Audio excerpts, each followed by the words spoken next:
మంచిగా ఉండాలి, సంతోషంగా ఉండాలి కోసం అనుకుంటారు.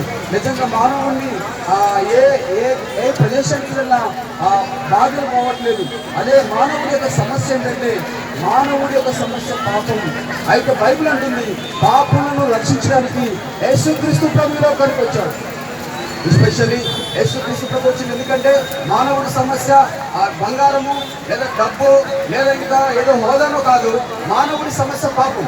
ప్రతి వ్యక్తిలో పాపము అట్లా బిల్డ్ అయిపోయింది.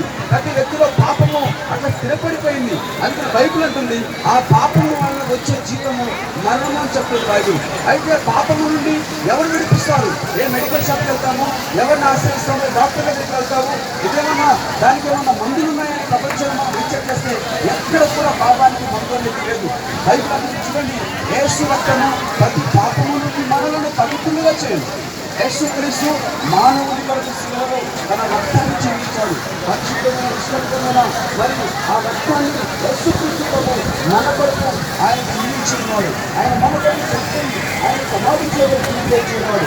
దయచేసి గమనించండి. ఇప్పటికే ఈ మాటలు వింటున్న వాళ్ళు ఎవరైనా జీవితాన్ని పాడు చేసుకొని మరి తమ్ముడు అక్క చెల్లి మరి అమ్మ ఎవరైనా జీవితాన్ని పాడు చేసుకొని పాపానికి బానిసలైతే యేసుక్రీస్తు ప్రభుని ఆశ్రయించండి. చూడండి, ఆత్మకు మరణం లేదు, చనిపోతే ఎక్కడికి వెళ్తాం? సమస్య. ఆత్మకు మరణం లేదు,